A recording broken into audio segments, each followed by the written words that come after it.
In one of the first conversations that some of us had leading up to this event, the Reverend Wheeler Parker said that the sign filled with the bullet holes that's on exhibit upstairs, he said that sign tells a story. Don't you think he's right? And this morning we have the honor of being here with 4 stewards of that story.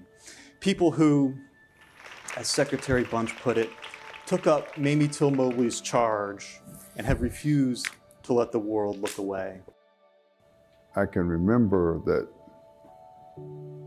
the saying of his mother just shortly before she died. And her saying was, "I hope that you didn't die in vain." Coming here today is a reminder Emmett didn't die in vain. He still speaks.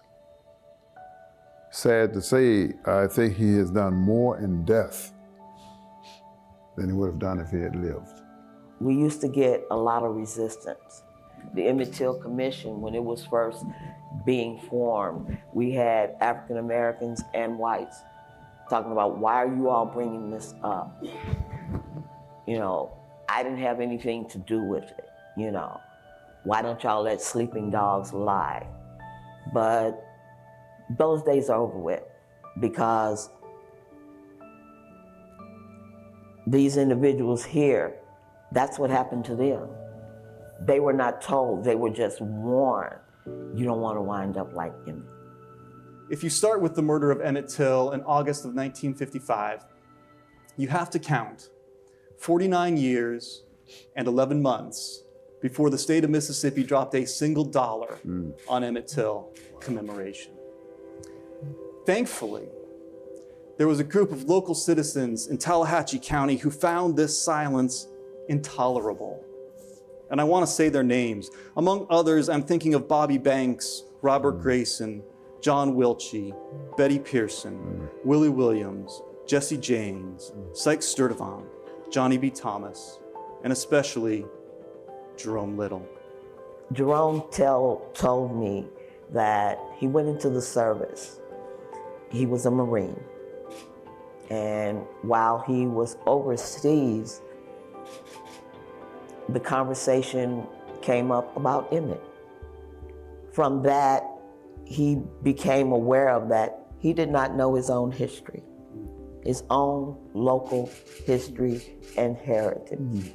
So it created a fire in his belly, and that fire has produced, because we're sitting here today. The recognition to give a public apology. The commission had been somewhat formed. It was developed as a biracial commission, and our goal was to bring it out of the darkness to, this is something that needs to be not just known in Tallahatchie County. And we have to learn how to foster. Forgiving doesn't mean forgetting.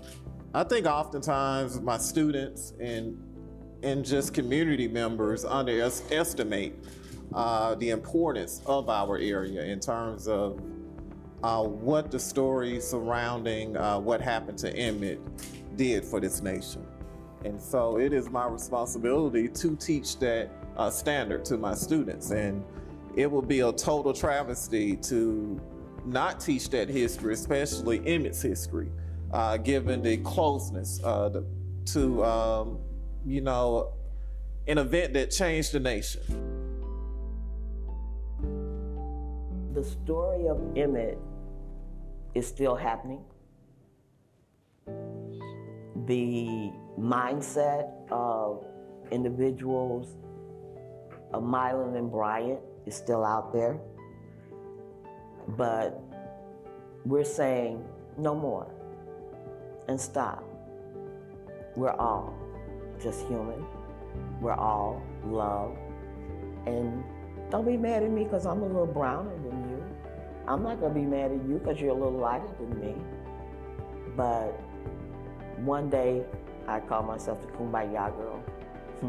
One day, we will get past this. And I want my children, my grandchildren, my children's children to understand how we got here today.